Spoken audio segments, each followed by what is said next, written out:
பத்திரிகை நண்பர்கள், தொலைக்காட்சி நண்பர்களுக்கு என்னுடைய இதயபூர்வமான வாழ்த்துக்களையும் நான் முதலே தெரிவித்துக் கொள்கிறேன். 2 நாட்களாக நீங்கள் படும் பாடுகள், எவ்வளவு கஷ்டத்தோடு உங்கள் பயணங்களை மேற்கொண்டிருக்கிறீர்கள் என்பதை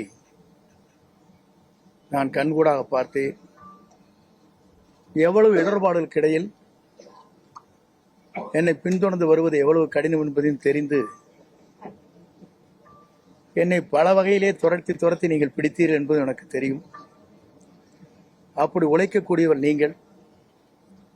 உங்களுக்கு வாழ்த்து சொல்வது மட்டுமல்ல, நீங்கள் எல்லோரும் நீண்ட நாட்கள் இறைவனர்களால் எல்லா சிறப்புகளும் பெற வேண்டும் என்ற வாழ்த்துக்களை நான் முதலிலே தெரிவித்துக் கொள்கிறேன். தொலைக்காட்சியிலே பணியாற்றுகிற நண்பர்கள், அதேபோல பத்திரிகை நண்பர்கள், ஊடகங்கள் அனைத்துமே ஒவ்வொருவருக்கொரு போட்டி போட்டுக்கொண்டு கடுமையாக உழைத்து அவள் பணியாற்றுகிற அந்த நிறுவனத்திற்கு நற்பெயரை கொண்டு வர வேண்டும் என்பதற்கு நீங்கள் உழைப்பென்பது சாலச் சிறந்ததாக மட்டுமல்ல, எல்லோரும் போற்றுகின்ற அளவிற்கு உங்கள் பணிகள் அமைந்திருக்கிறது. அதற்காக எல்லோருடைய சார்பாக என்னுடைய வாழ்த்துக்களையும் பாராட்டுகளையும் நான் தெரிவித்துக் கொள்கிறேன். இன்று அனைத்து இந்திய அண்ணா திராவிட முன்னேற்ற கழகத்தில் புரட்சித் தலைவரால் நான் அடையாளம் காட்டப்பட்டவன். 1972 இந்த இயக்கம் துவங்குகிற போது தலைவருக்கு பின்னாலே அணிவகுக்கின்ற தொண்டர்களில் நான் ஒருவன். புரட்சித் தலைவரால் ஈர்க்கப்பட்டு 75 பொதுக்குழு கோவையிலே பிரசிடென்ட் ஹாலிலே நடைபெறுகிற போது அதற்கு முழு பொறுப்பையும் அண்ணன் அரங்கநாயகம், மணிமாறன் என்னிடத்திலே ஒப்படைத்தார்கள். அந்த பணிகளை தலைவர் பாராட்டுகின்ற அளவிற்கு அந்த பணிகளை நாங்கள் முடித்து, அவர் இருக்கின்ற சத்யா ஸ்டுடியோவிலே சந்திக்கின்ற போது அவர் என்னை கட்டிப்பிடித்து தழுவி, ஒரு இளைஞராக இருக்கிற நீங்கள் இந்த பணிகளை ஆற்றி இருக்கிறீர்கள், நான் பாராட்டுகிறேன் என்று பாராட்டினார். அப்போதெல்லாம் எதிர்கட்சியை சார்ந்தவர்கள் சொன்னார்கள், இந்த கட்சி 100 நாட்கள் கூட நடக்காது, 100 நாட்களிலே 100 நாள் படம் என்று சொல்வார்களே, அதை போல மறைந்துவிடும் என்று சொன்னார்கள். ஆனால் பேரறிஞர் அண்ணா அவர்களால் பாராட்டப்பட்டவர் புரட்சித் தலைவர். அண்ணா அவர் சொல்லுகிற போது, இந்த இயக்கம் இன்றைக்கு வெற்றி பெற்றிருக்கிறது, என்னை நீங்கள் காண வந்து இருக்கிறீர்கள் நான் முதலமைச்சர் என்ற முறையில் என்று சொல்லி, என்னை வெற்றி வைத்தவர் குண்டடி விட்டு கிடக்கிறார், அவரை பார்த்து விட்டு வாருங்கள் என்று அண்ணாவால் அடையாளம் காட்டப்பட்டுள்ள பாராட்டுதலை பெற்றவர் புரட்சித் தலைவர். அவர் தன்னுடைய காலத்திலிருந்து அவருடைய பணிகள் என்பது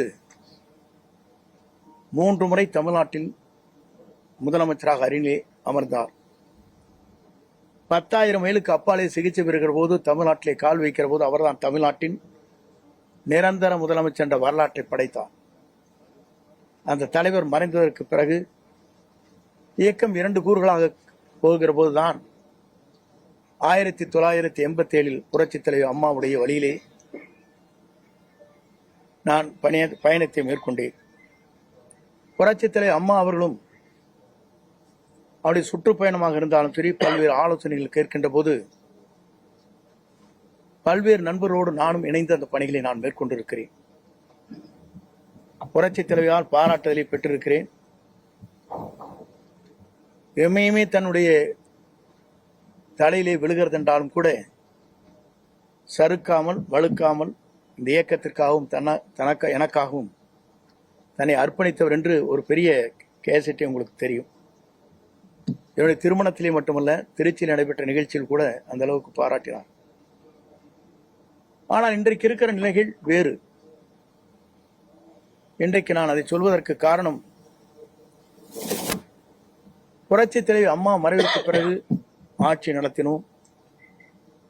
நடத்தியதற்கு பிறகு காலச்சூழல்களில் பல்வேறு கூறுகளாக 3 கூறுகளாக இயக்கம் பிரிந்தது. நாங்கள் அனைவரும் ஒன்றாக இணைய வேண்டும் என்ற நோக்கத்தோடு தான் நாங்கள் எல்லோரும் அந்த கருத்துக்களை வலியுறுத்தினோம். ஆனால் அந்த கருத்துக்கள் பரிமாறப்பட்டதை தவிர செயல்படுத்த இயலவில்லை. ஆகவேதான் இன்றைய சூழ்நிலையில்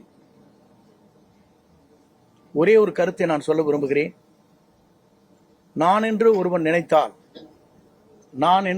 நினைத்தால் ஆண்டவன் தான் என்று கண்டித்து விடுவார், பார்த்துக் கொள்வார்.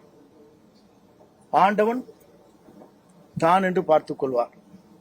இதுதான் இன்றைய சூழ்நிலை. இறைவன் எல்லோருக்கும் மேலே இருக்கிறான்.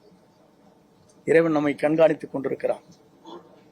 ஆகவேதான் அந்த அடிப்படையில் என்னுடைய பயணங்களை மேற்கொள்கிற போது முதலே பொறுப்புகளை எடுத்தார்கள். எல்லோரும் ஒருங்கிணைக்கப்பட வேண்டும் என்று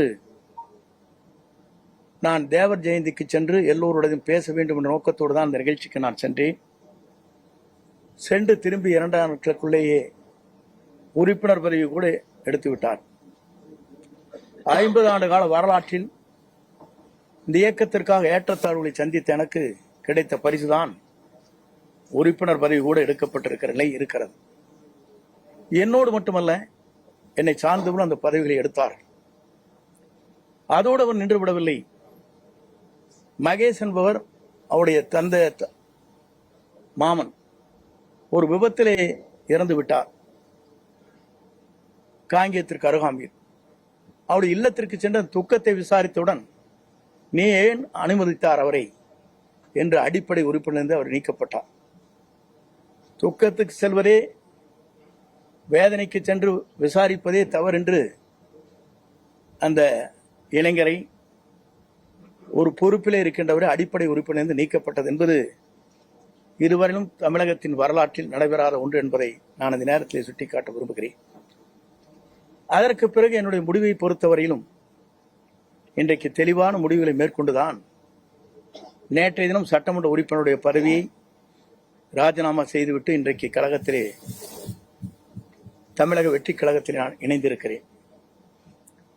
ஏன் இங்கே இணைந்தார்கள் என்ற ஒரு கேள்வி கூட கேட்கக்கூடும். இதற்கு காரணங்கள் இருக்கிறது. இன்று திமுக வேறல்ல, அண்ணா திமுக வேறு என்பது அல்ல, உங்களுக்கு தெரியாத ஒன்றல்ல. இரண்டும் ஒன்றாக இணைந்துதான் பயணங்களை மேற்கொண்டு வருகிறார் என்பதை நாடு அறிந்து கொண்ட ஒன்றாக இருக்கிறது. இதை ஊடக நண்பர்களுக்கு நன்றாக தெரியும். ஏனென்று சொன்னால், நாட்டில் நடைபெறுகிற நிகழ்ச்சி தேர்தல் களத்திலே இருக்கின்ற போது ஆளுநரிடத்திலே கொடுக்கப்பட்ட மனு, அதற்கு பிறகு நாங்கள் என்ன நடவடிக்கை மேற்கொள்கிறோம் என்று சொன்னதோடு சரி, அதற்கு பிறகு அவங்களுடைய பயணங்கள் எப்படி இருக்கிறது, எப்படி நடைபெறுகிறது என்பதை பத்திரிகை நண்பர்களுக்கோ மக்களுக்கோ நான் சொல்ல தேவையில்லை. ஆனால் என்னுடைய பயணத்தை பொறுத்தவரையிலும் ஒரு தூய்மையான ஆட்சி தமிழகத்திலே மலர்வதற்கு வெற்றி கழகம், இன்றைக்கு தமிழக வெற்றி கழகம் இளவல் நம்முடைய வெற்றி பயணத்தை மேற்கொண்டிருக்கிற விஜய் அவர்கள் ஒரு மாபெரும் இயக்கத்தை உருவாக்கி மக்கள் மனதிலே இடம்பெற்றிருக்கிறார். இங்கே வந்த பத்திரிகை நண்பர்களே அவருடைய குழந்தைகளை கேட்டால் சொல்லும். பள்ளிக்கு செல்கிற குழந்தையாக இருந்தாலும், கல்லூரிக்கு செல்கிற குழந்தையாக இருந்தாலும் கூட, அப்பா அம்மா இந்த முறை அவருக்கு ஓட்டளியுங்கள் என்று கேட்கின்ற நிலை தமிழ்நாட்டிலே பல்வேறு இடங்களிலே பல்வேறு செய்திகள் வந்து கொண்டிருக்கிற நிலை என்னிடத்திலே சொல்லி இருக்கிறார். என்ன காரணம்? ஒரு மாற்றம் தமிழகத்திலே வேண்டும். தமிழகத்திலே ஒரு புதிய மாற்றத்தை உருவாக்கப்பட வேண்டும். தமிழகத்திலே இவர்கள் மட்டும்தான் ஆள வேண்டுமா? ஏன் ஒருவர் மற்றவர் நல்ல புனித ஆட்சியை நடத்துவதற்கு, ஒரு தூய்மையான ஆட்சியை நடத்துவதற்கு ஒருவர் தேவை என்ற எண்ணம் மக்கள் மனதிலே நிறைந்திருக்கிறது என்பதுதான் இந்த தமிழகம் வெற்றி கழகம் இன்றைக்கு பயணத்தை மேற்கொள்கிற போது அது வெற்றி பயணமாக நடைபெற்றுக் கொண்டிருக்கிறது. குறிப்பாக இதை நான் சொல்வதற்கு காரணம், எல்லா நாடுகளிலும் எல்லா மாநிலங்களிலும் பல்வேறு மாற்றங்கள் உருவாகி கொண்டிருக்கிறது. டெல்லியை எடுத்துக்கொண்டாலும் கூட 2 கட்சிகள் தான் பெரிய கட்சி என்கிற போது அன்றைக்கு மாற்றங்கள் உருவாக்கப்பட்டது. ஆம் ஆத்மா வந்தது, ஆம் ஆத்மா சொன்னது. அதே நேரத்தில் பஞ்சாபிலே கூட காங்கிரஸ் 2 கட்சிகள் போட்டி போட்டுக் கொண்டிருக்கிற போது இடையிலே மற்றொரு கட்சி அங்கே வருகின்ற வாய்ப்பு அங்கே உருவாக்கப்பட்டது. இதையெல்லாம் நான் எதற்காக சொல்லுவேன் சொன்னால், மக்கள் மாற்றத்தை விரும்புகிறார். ஒரு தூய்மையான ஆட்சி தமிழகத்திலே கொண்டு வர வேண்டும், ஒரு மாற்றங்கள் தேவை என்ற நோக்கத்தோடு தான் இந்த பயணங்களை அவர் மேற்கொண்டிருக்கிறார்கள். இந்த பயணம் என்பது உங்கள் தொலைக்காட்சி நண்பர்கள் மட்டுமல்ல, மக்கள் இன்றைக்கு முழு மனதோடு வரவேற்றிருக்கிறார்கள். வரவேற்பு மட்டுமல்ல, வெற்றியை சூடுவதற்கு காத்துக் கொண்டிருக்கிறார், நேரத்தை பார்த்துக் கொண்டுதான். ஆகவே 2026 என்பது மக்களால் வரவேற்கப்படுகிற, மக்களால் ஏற்றுக்கொள்ளப்படுகிற, மக்களால் உருவாக்கப்படுகிற ஒரு புனித ஆட்சி தமிழகத்திலே உருவாகுவதற்கு நம்முடைய வெற்றி கழகத்துடைய தலைவர் அன்பிற்கினிய இளவல் விஜய் அவர்கள் வெற்றி பெறுவார்கள். 2026 மக்களால் மாபெரும் புரட்சி உருவாகி வெற்றி என்ற இலக்கை அவர் எட்டுவார் என்பதை மட்டும் நான் இந்த நேரத்திலே உங்களுக்கு பணிவன்போடு தெரிவித்து, வருகின்றிருக்கிற தொலைக்காட்சி நண்பர்கள், ஊடக நண்பர்களுக்கு என் வாழ்த்துக்களையும் நன்றியும் பாராட்டுதலையும் தெரிவித்துக் கொள்கிறேன். நன்றி, வணக்கம்.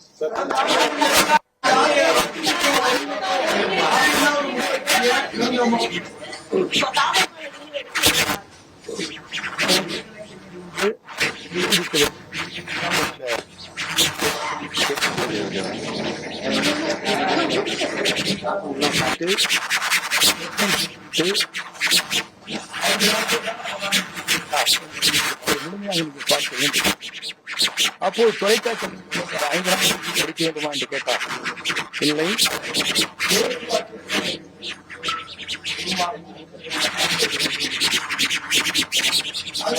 சேர்க்கலாம், சேர்த்த வேண்டும் என்பது பொதுச் செயலாளர் முடிவு. வைப்பதே அவர்தான்.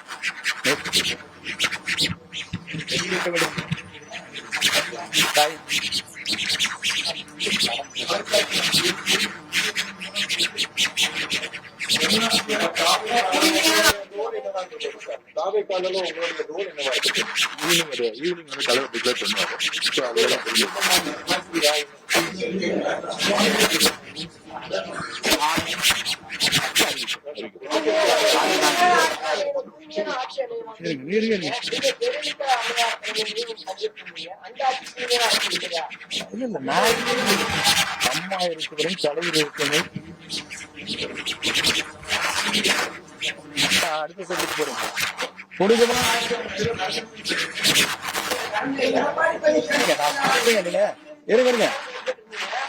நான் சொல்றேன்.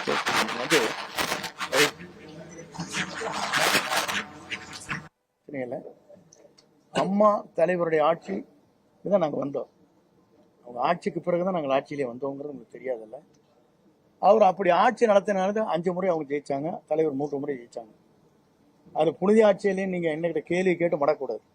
நான் புனித ஆட்சி இல்லைன்னு சொன்னேன்னா, நீங்களாக ஒரு கேள்வி கேட்டு அதை பதிலாக பெற்று அதற்கு பிறகு பத்திரிகைகளை திரித்து போட்டி அது என்னையெல்லாம் டேமேஜ் பண்ணணும் நினைக்காது. தயவு செஞ்சு நான் கேட்டுக்கவே இல்ல.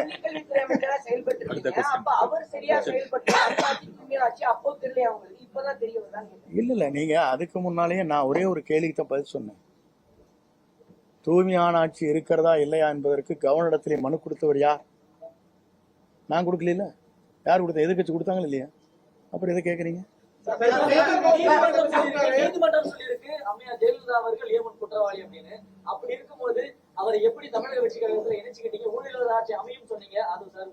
இல்ல, ஒரே ஒரு காட்சி. இருங்க, நீங்க சொல்லிட்டீங்களா? நீங்க குறுக்கேள்வி கேட்கறா எனக்கு நல்லா தெரியும். நான் சொல்லிடுறேன் உங்களுக்கு பதில். தயவு செஞ்சு உங்களுக்கு சொல்லிடுறேன். எப்படின்னா, அம்மா மீது கூற்றப்பட்டிருக்கிற குற்றச்சாட்டு வேறு, அவர் தூய்மையானவர் என்பது வழக்கு மன்றத்திலே நீங்கள் சொல்வது வேறு, அவர் நடந்து கொண்ட முறைகள் வேறு. ஒரு வழக்கை ஜோடிக்கிற போது எப்படி வேண்டுமானாலும் ஜோடிக்கலாம். உங்க பேர்ல ஜோடிக்கணும்னு நினைச்சேன்னா ஒரு அரசாங்கம் நினைச்சா என்ன வேணா பண்ணிடலாம். பண்ண முடியாதா? இல்ல அரசியலே இருங்க, நான் சொல்லிடுறேங்க. நான் சொல்றது கேட்டு முடியுங்களேண்ணா. ஒரு ஒரு செட்டன் இது பண்றது யாரு பேர்ல வேணாலும் ஒரு எஸ்டிமேட் போடுறீங்க. யார் போடுறான்? இந்த பில்டிங்கோட வேல்யூ என்னன்னு போட்டா அவங்களுக்கு வந்து வேல்யூ குறைவா போட்டிருப்பாங்க. அவங்களுக்கு வேண்டிய நண்பர்கள் இருப்பாங்க, அவங்க வந்து வேல்யூஷன் போடுவாங்க. பிடபிள்யூ ஒரு வேல்யூஷன் என்ன போடுவாங்க உங்களுக்கு தெரியாதா? உங்க நண்பர் வந்து உங்களுக்கு வந்து 100 செங்கல் அனுப்பிச்சா ஒரு நண்பர், ஒரு 100 மூட்டை சிமெண்ட் அனுப்பிச்சு உங்களுக்கு அதெல்லாம் எஸ்டிமேட்டில் வருமா? ஒரு வேல்யூவேஷன் போடுறது பிடபிள்யூங்க. ஆனால் கன்ஸ்ட்ரக்ஷன் செய்கிறது வந்து அவங்க வந்து குறைந்த விலையில் செய்ய முடியும். இப்போ நீங்கள் நிறைய தெரியும், பிடபிள்யூங்கிறது வந்து தனிப்பட்ட முறையில் பூஸ்ட் பண்ணி ஒரு கவர்மெண்ட்டுக்கு இவ்வளோ வந்து இவ்வளோ வரை எஸ்டிமேட் போடலான்னு சொல்லுவாங்க. பார்த்துருக்கீங்களா இல்லையா? வருஷம் 10% இன்க்ரீஸ் பண்ணுவாங்க. கேள்விப்பட்டிருக்கீங்களா இல்லையா? சொல்லுங்க.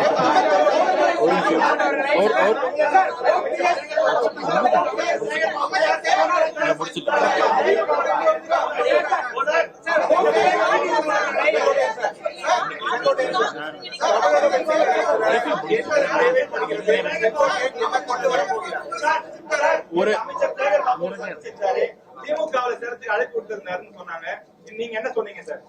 திராவிட முன்னேற்ற கழகத்தோ தேசிய கட்சிகளோ மாற்றுக் கட்சிகளோ என்னை யாரும் சந்திக்கவில்லை, சந்தித்து பேசவில்லை.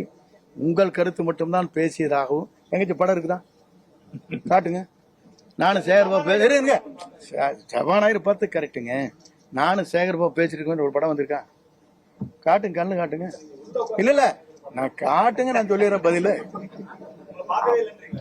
நான் யாரையுமே திராவிட முன்னேற்ற கழகமோ மாற்றுக் கட்சியோ பிஜேபியோ யாருமே என்னை அணுகவில்லை. அணுகரியாக இருந்தால் இல்ல இருங்க, சும்மா நீங்க ஏதோ சொல்லிட்டு கூடாது. நீங்க பாட்டுக்கு ஒரு கற்பனை உலகத்திலிருந்து பேசக்கூடாது. ஆகாயத்தை வந்து இருங்க நான் சொல்றது கேளுங்க, தயவு செஞ்சு இருங்க கேளுங்க. பார்த்த மாதிரி ஒரு படம் காட்டிருங்க, நான் பதில் சொல்றேன்.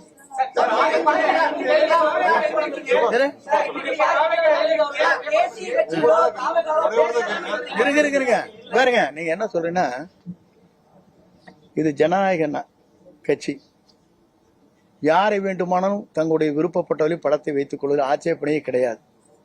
நான் படத்தை வைக்காத மாத்தி போட்டோம், இன்னைக்கே மாறிட்டியே டபுள் டிகிரியான்னு கேட்பேன். நீ இதையும் சொல்லுவேன், நீ அதையும் சொல்லுங்க. கம்முறை கொஞ்ச நேரம் இருங்க, நான் பேசுகிறேன். இருங்க நீங்க ஒருத்தர் சொல்றேன், ஒருத்தர் பேச விட்டீங்கன்னா இருங்க. நீங்க என்ன சொல்லுவீங்க? இன்னைக்கே அந்த படத்தை மாத்திருந்தா இவரெல்லாம் என்ன பெரிய தியாகி, இவர் என்ன வந்து கொள்கை பிடிப்பவர், ஒரு நிமிஷத்துக்கு ஒரு கட்சி மாறிட்டு படத்தையும் கூட மாத்திட்டு போட்டாருப்பீங்க. இந்த வேசி கட்டினதே மாத்தின காரணமே கேஸ் போட்டாங்க பேர்ல, வேசி கட்டக்கூடாதுங்கிறக்காக மாத்தினேன். புரியுதுங்களா? படத்தை வச்சு கூட அவங்க சொல்லவே இல்லை. யார் படத்தை வேண்டுமானாலும் வைத்துக் கொள்ளலாம். இன்றைக்கு புரட்சி தலைவர் படமும் அண்ணா படமும் அவருடைய வண்டியிலே எப்படி அலங்கரித்து வரப்படுகிறது, இந்த வண்டியில் எப்படி வருது நீங்க பாத்துக்கணும்.